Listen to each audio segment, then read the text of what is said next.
우리가 지난 3년 코로나19가 창궐을 할 때 거리두기 캠페인이 많았죠. 그 거리두기 캠페인 문구 중에 이런 게 있었습니다. 뭉치면 죽고 흩어지면 산다. 그런 문구가 있었습니다.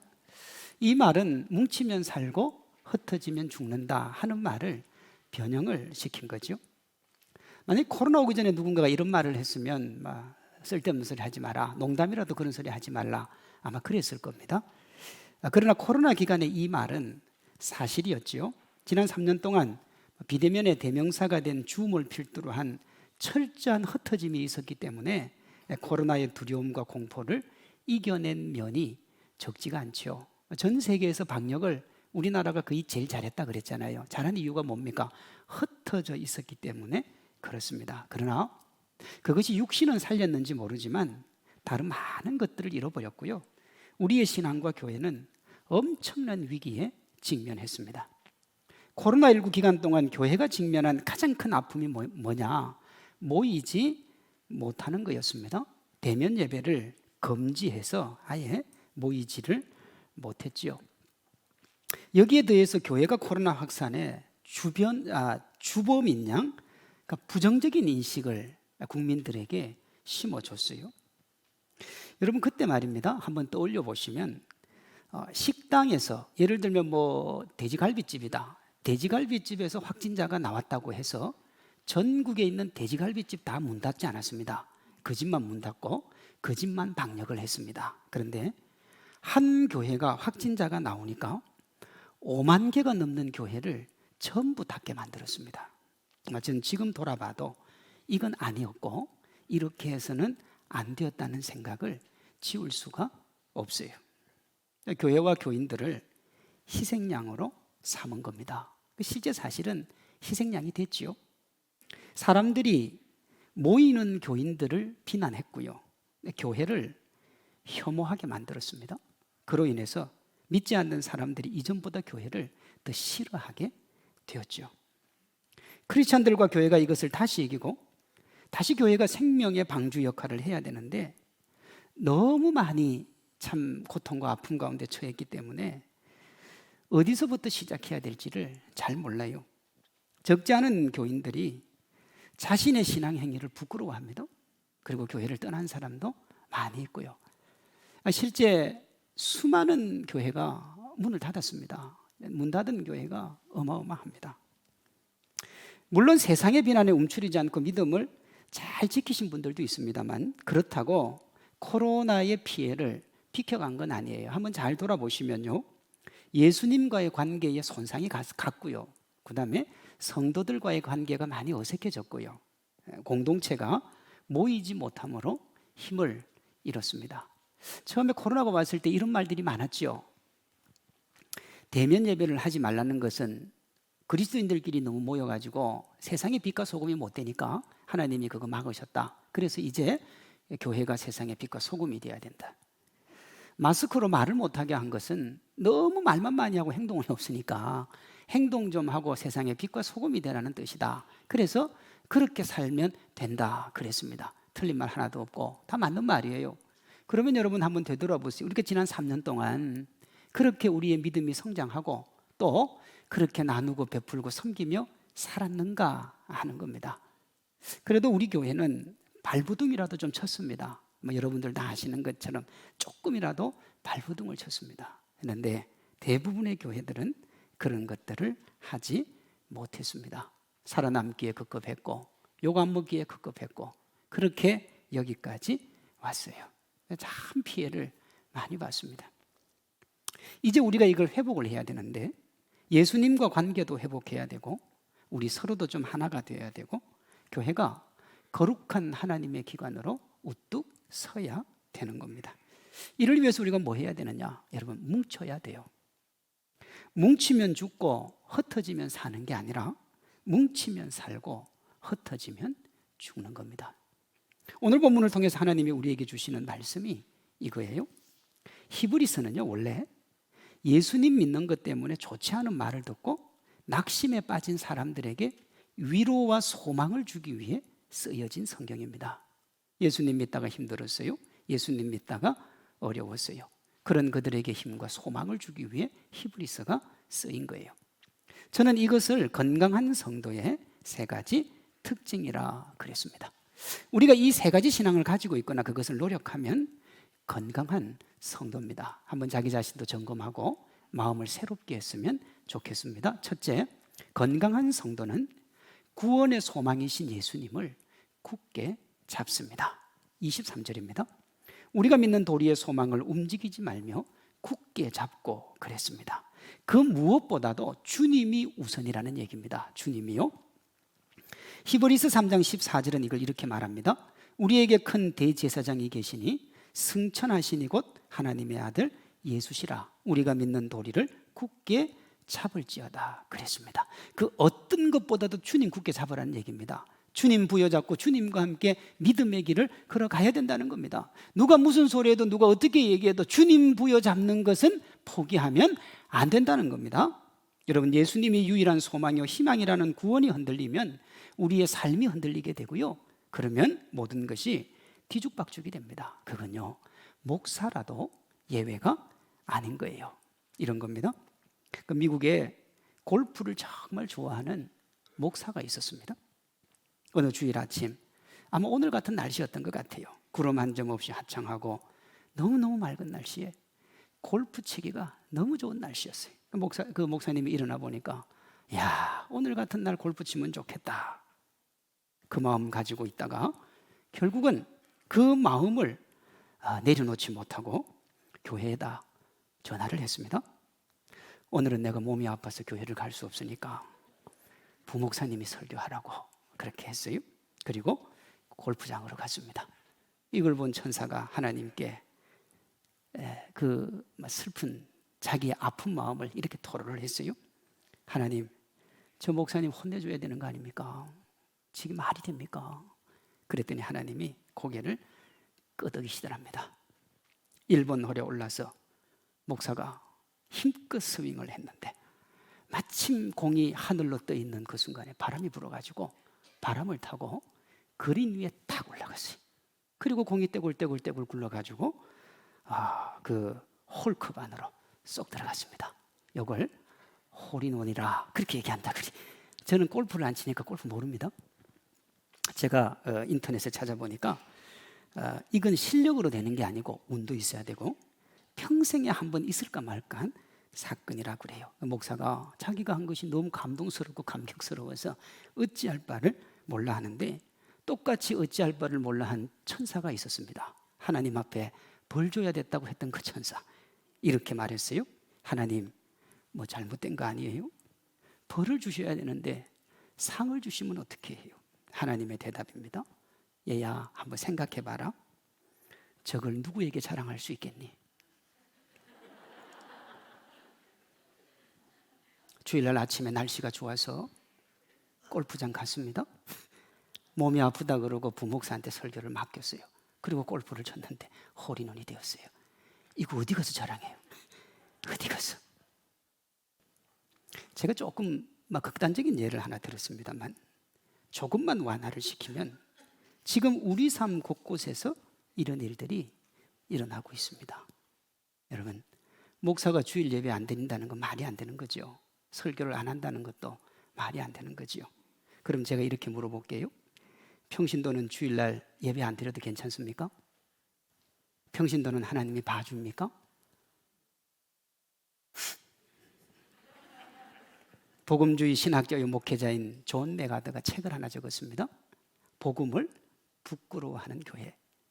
여러분, 교회는 복음 위에 서 있는데 교회가 복음을 부끄러워해요. 책이 잘못된 거죠. 사실은 책 제목에 벌써 이 목사님이 하고 싶은 얘기가 다 들어 있습니다. 그분이 교회가 조롱받는 이유를 이렇게 말했어요. 교회가 올곧은 설교자가 많아서 고난을 겪고 있는 것이 아니라 사람을 즐겁게 하려는 설교자가 많아서 고난을 겪고 있다 그랬습니다. 교회가 그 본질을 지키지 않기 때문에 고난을 받는 거지, 본질을 지켜서 고난받는 건 아니더라는 겁니다. 그럼 왜 이렇게 되었는가? 예수님과의 관계를 최우선으로 두지 않았기 때문에 그렇습니다.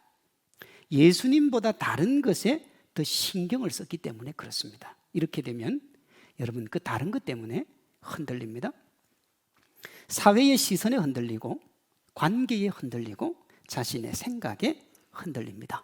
그 흔들림이 너무 커지면 어떻게 하느냐? 신앙을 내려놓게 되는 거예요. 여러분, 예수님과는 아무런 문제가 없는데 왜 이렇게 되느냐? 예수님 굳게 잡지 않고 다른 곳에 소망을 두면 이런 일이 일어나는 겁니다. 우리가 다른 것에 흔들리지 않는 참 소망이신 주님을 부여잡는 길은 뭐냐? 우리가 우리의 마음을 하나님께 내어놓고 하나님을 최고로 생각을 해야 되는 거예요. 좀 더 구체적으로 말하면 예수님의 십자가와 부활을 최우선으로 여기고 거기에 집중을 해야 됩니다. 이것만 붙들고 있으면 누가 흔들어도, 그래서 잠시 흔들릴 수는 있어도 다시 일어서는 거예요. 우리가 주님 붙들고 있으면 주님이 우리에게 힘 주시고 소망 주시고 위로함 주실 줄로 믿습니다. 우리가 주님을 하나님의 아들로 고백하고 거기에 결단코 흔들리지 않으면 우리가 하나님의 은혜와 기쁨 가운데 우리의 신앙이 날로 새로워질 줄로 믿습니다. 우리 모두가 그런 멋진 하나님의 사람들 되기를 소망합니다. 주님이 먼저입니다. 하나님의 사랑이 먼저입니다. 하나님의 은혜가 먼저고 하나님의 기쁨이 먼저입니다. 때로 어떤 분들 신앙생활 하다가요, 이렇게 얘기하는 분들이 있어요. 나는 어느 집사님 때문에 상처받아서, 나는 어느 분 때문에 상처받아서 교회 안 나가요. 여러분, 그분하고 내 상처받는 거하고 내가 생명을 바꾸는 거하고 그게 똑같은 겁니까? 전혀 다른 거잖아요. 그런데 흔들리면 안 되는 거예요. 주님을 바라본다는 게 뭔가, 이런 겁니다. 18세기 영국 부흥을 주동한 사람이 존 웨슬리입니다. 어떤 사람이 웨슬리에게 이렇게 물었어요. 만일 오늘 저녁 죽는다면 목사님은 오늘을 어떻게 사시겠습니까? 이렇게 물었어요. 웨슬리의 대답입니다. 어떻게 하다니요? 예정대로 아침에 설교하고 약속대로 사람들 만나고 저녁이 되면 집에 가서 저녁 먹고 가족과 함께 기도하고 침상에 들어갈 것입니다. 그리고 다음날 천국에서 눈을 뜰 것입니다. 그랬어요. 여러분, 우리가 어떤 사람한테 오늘이 너의 생의 마지막 날이라 그러면 어떻게 살래? 그러면 살아오던 삶과 전혀 다른 얘기를 합니다. 그렇죠. 전혀 다른 얘기를 해요. 왜 그렇습니까? 오늘 내가 하나님 앞에 주님과의 관계 맺고 성실하고 정직하게 살지 않았으니까. 그 삶을 내 생명의 소망으로 여기지 않았으니까. 웨슬리를 보세요. 그저 평일날 평소에 하던 거 똑같이 하겠다 그러잖아요. 그리고 주님 부르시면 주님 앞에 가서 주님을 만나겠다 그러잖아요. 여러분, 건강한 성도는 예수님과 좋은 관계를 유지합니다. 저도 여러분 성도님들이 저와 좋은 관계를 유지하기 위해 노력하는 게 좋습니다. 함께하고 즐겁게 하고 저와 잘 지내는 게 좋습니다. 그러나 제가 분명하게 말씀을 드리겠습니다. 여러분, 저보다 주님과의 관계에 더 신경 쓰시기를 바랍니다. 분명하게 주님과 아름다운 관계 맺으면 신앙은 절대로 흔들릴 일이 없습니다. 누가 흔들어도 흔들리지를 않아요. 천국에 대한 웨슬리의 소망이 우리 각자의 소망이 되고 주님 앞에 성실했던 웨슬리의 삶이 우리 각자의 삶이 되기를 소망합니다. 둘째, 건강한 성도는 성도 서로 간에 사랑과 선행을 격려합니다. 24절이요. 서로 돌아봐 사랑과 선행을 격려하며 그랬습니다. 23절 주님을 굳게 잡는 것과 24절 서로 격려하는 것이 연결되어 있습니다. 무슨 말이냐 그러면 예수님과의 좋은 관계는 성도 간의 좋은 관계로 이어진다는 말입니다. 내 믿음이 주님 안에서만 머무는 것이 아니라 정말 믿음이 있으면 성도에게로 흘러 들어간다 이 말입니다. 제가 몇 주 전에 폴 트루니에가 한 말을 소개해 드린 적이 있습니다. 사람이 혼자 할 수 없는 일이 두 가지가 있다. 하나는 결혼이고 또 하나는 그리스도인이 되는 것이다 그랬어요. 결혼 혼자 못하는 거야. 누구나 다 알고 있는 거죠. 여러분, 그리스도인이 혼자 될 수 없는 이유가 이렇습니다. 하나님의 사랑을 흘려보내는 이가 그리스도인이에요.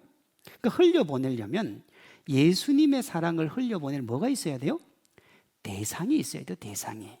사랑을 나누어 줄 대상이요. 그러려면 최소한 나 외에 한 명은 더 있어야 됩니다. 그래서 혼자서는 그리스도인이 될 수가 없는 거예요. 간혹 신앙생활을 혼자 하려고 하는 분들이 있습니다. 이런 말을 하면서요. 저는 다른 사람 신경 안 쓰고 다른 사람 간섭 안 받고 부담 없이 자유롭게 신앙생활을 하고 싶습니다. 이런 분들이 있어요. 조용히 나는 교회 다니고 싶다. 여러분, 예수님이 뭐라고 하셨느냐? 서로 사랑하라 그랬어요. 그러나 혼자는요, 내가 사랑할 수도 없고 나를 사랑해 줄 사람도 없어요. 예수님이 서로를 위해서 기도하라고 하셨습니다. 그러나 혼자는 내가 기도해 줄 사람도 없고 나를 위해서 기도해 줄 사람도 없어요. 예수님이 서로의 부족함을 채우며 서로가 서로를 섬기라 그랬습니다. 그런데 혼자는 내가 섬겨야 할 사람도 없고 나를 섬겨줄 사람도 없어요. 혼자 신앙생활은 불가능하다 이 말입니다. 전도서 4장 9절 10절은 그걸 이렇게 말합니다. 두 사람이 한 사람보다 나으면 그들이 수고함으로 좋은 상을 얻을 것이미라. 혹시 그들이 넘어지면 하나가 그 동물을 불러 일으키려니와 홀로 있어 넘어지고 붙들어 일으킬 자가 없는 자에게는 화가 있으리로다. 또 두 사람이 함께 누우면 따뜻하거니와 한 사람이면 어찌 따뜻하랴. 한 사람이면 패하겠거니와 두 사람이면 맞설 수 있나니 세 겹줄은 쉽게 끊어지지 아니하느니라 그랬어요. 이런 일이에요. 근데 1 더하기 1은 2가 아니에요. 1 더하기 1은 2도 되고 3도 되고 4도 되고 10도 돼요. 1 더하기 3은 4가 아니라 10도 되고 100도 되고 1000도 되는 거예요. 이게 시너지 효과라는 겁니다. 신앙생활은 여러분 함께 하는 겁니다. 그럼 함께 뭘 하느냐? 사랑과 선행을 서로 격려하는 겁니다. 서로에게 힘이 되어주는 거죠. 여러분 멀찍이 떨어져서 보면 좋은 것만 보입니다. 서로가 좋은 것만 보여주고 좋지 않은 건 감추기 때문에. 그런데 가까이 가면 단점이 보여요. 그러면 불편해집니다. 근데 이게 싫어서 교회에 깊이 관여하지 않겠다 하는 분들이 있습니다. 알고 있습니까? 이것은 신앙생활의 원리와 안 맞아요. 신앙생활은 같이 하는 거예요. 그리고 영적으로 성숙하고 성장하려면 함께 모여서 그 사랑을 나누어 줄 때 성장하고 성숙하는 겁니다. 함께 안 하고 혼자 공부하고 혼자 성경 보고 혼자 하는 사람들이 있잖아요. 그 사람들의 특징이 뭐냐 하면 지적을 잘합니다. 다 지적이에요. 니는 이게 틀렸고 저게 틀렸고. 그런데요, 신앙생활을 오래오래 하다가 보면 안아주고 보듬어주게 되어 있습니다. 저는 이렇게 생각해요. 나이가 들고 이렇게 정말 한 70, 80이 된데도 불구하고 여전히 계속 지적만 하고 이게 불평만 하고 있다면 미성숙한 사람이 아닌가. 성숙은 보듬어주고 안아주고 힘을 주는 겁니다. 서로의 장점은 격려하고 단점은 사랑으로 안으며 함께 성숙해 가는 것이요. 이런 얘기 들어보셨죠? 식물을 기를 때 음악을 들려주면 더 건강하게 잘 자란다. 그런 말 들어보셨잖아요. 이걸 물로 증명한 사람이 있는데 일본의 에모투 마사루 박사라는 사람입니다. 그가 물에다가요 말과 음악을 들려주면서 물의 반응, 즉 물의 결정체를 관찰을 했는데 사랑과 감사의 말을 들려줄 때 물 결정체가 가장 아름다웠다 그래요.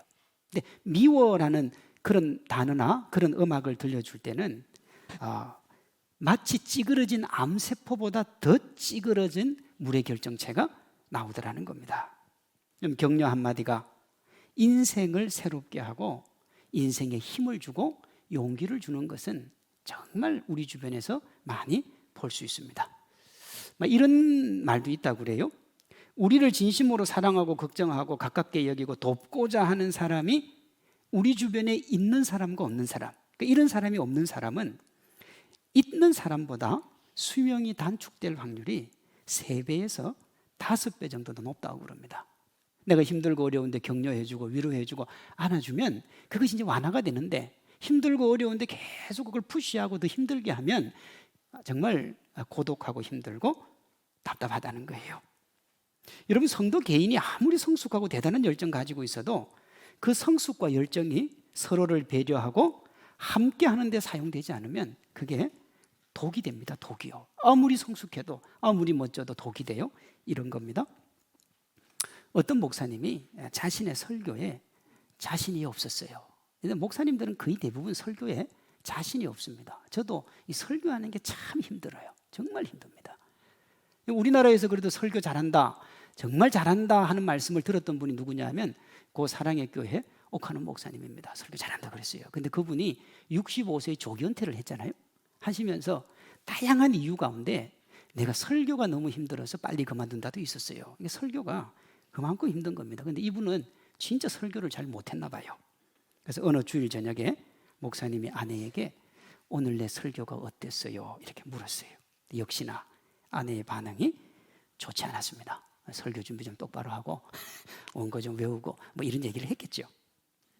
그런데 더 의기소침하고 매주일 그 부담을 안고 설교를 하던 어느 주일날 평소처럼 주눅이 들어서 설교를 하다가 아내와 눈이 마주쳤습니다.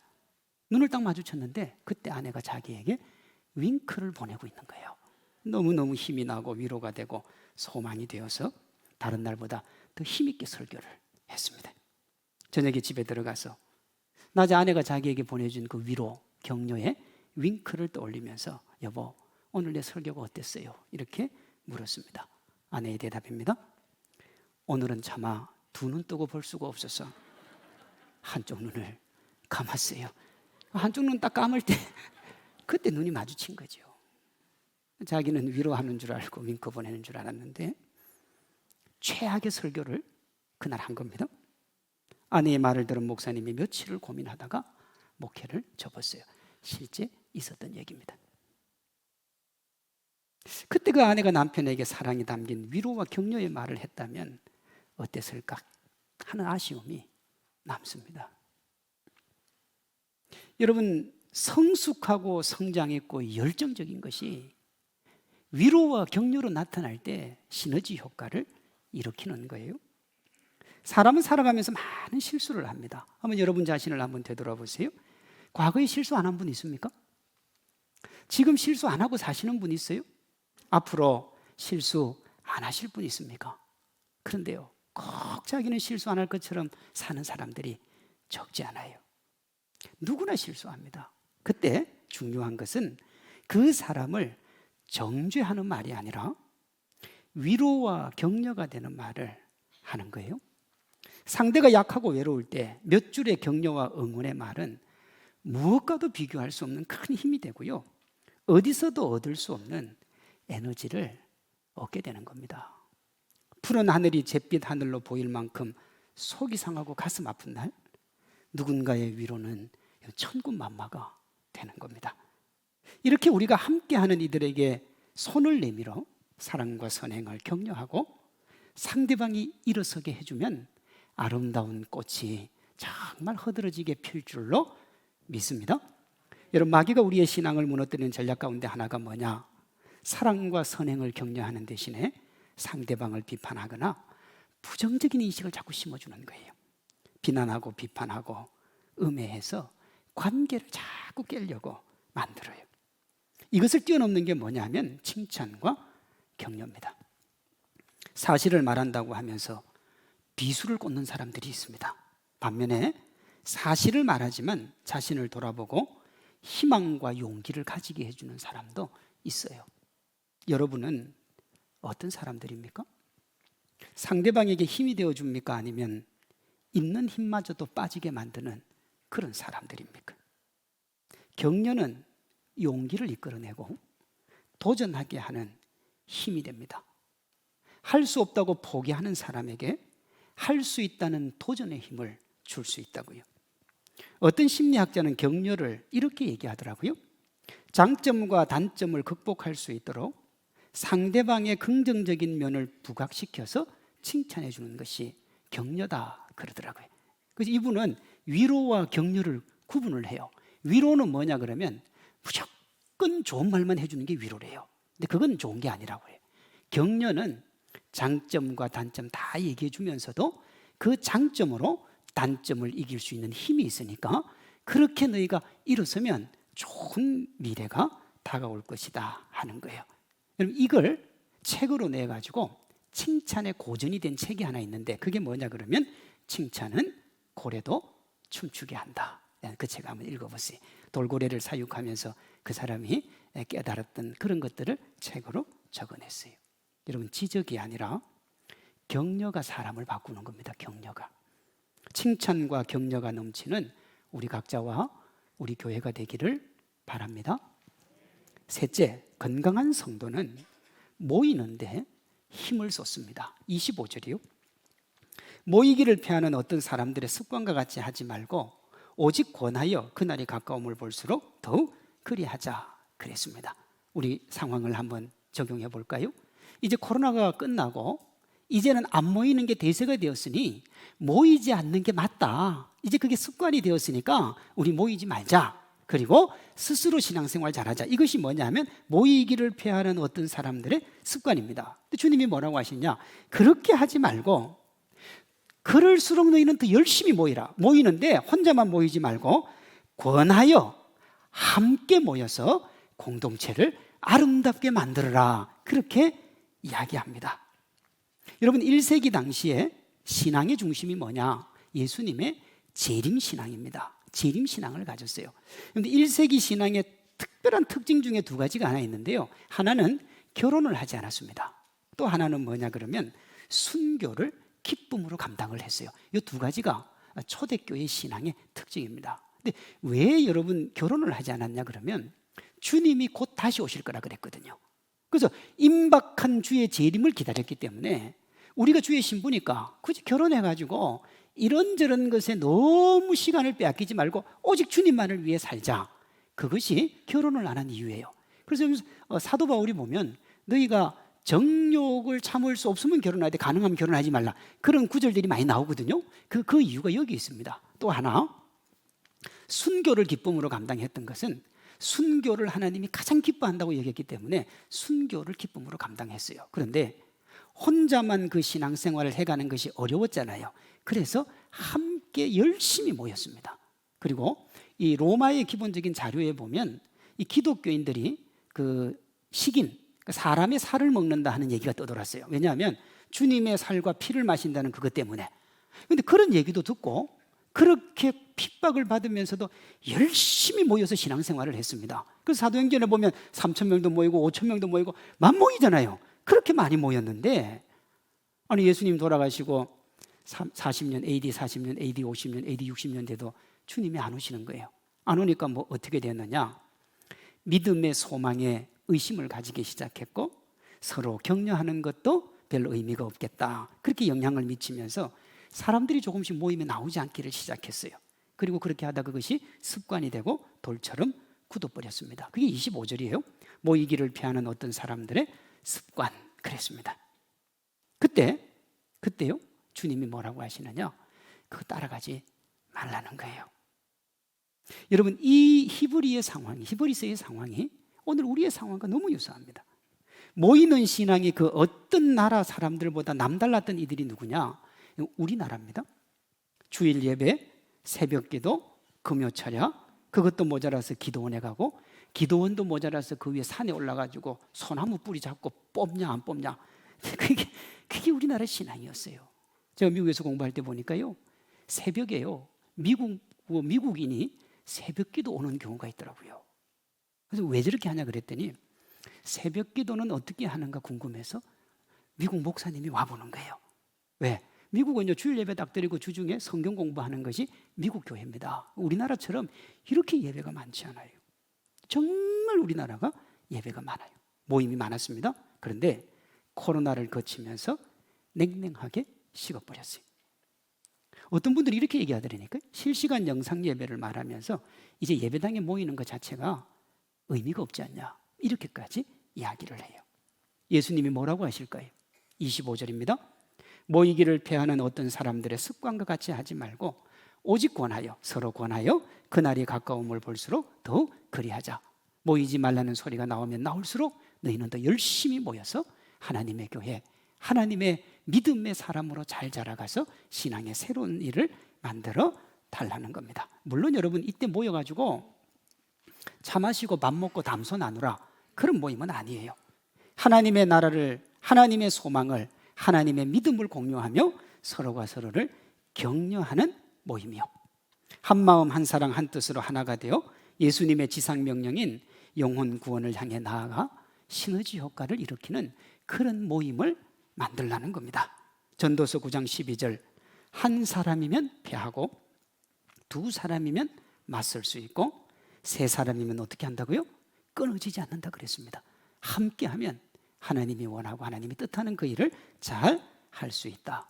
에베소서 4장 16절은 그걸 이렇게 말합니다.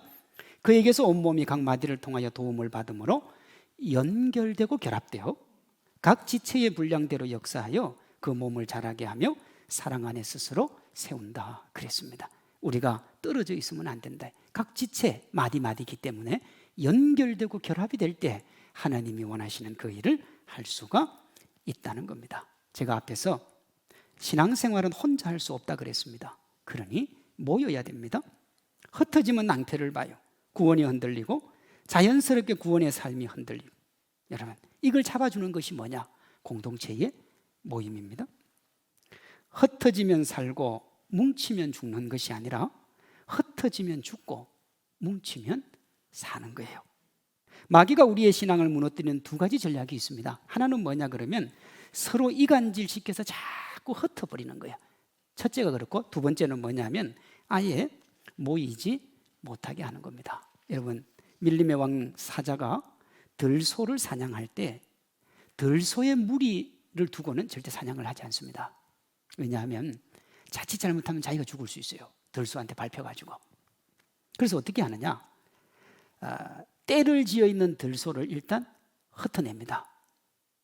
흩다가 보면 어느 한 소가 그 무리에서 떨어져 나올 때가 있어요. 그러면 그 소를 집중적으로 공격합니다. 우리의 신앙을 무너뜨리는 마귀의 전략이 이와 유사합니다.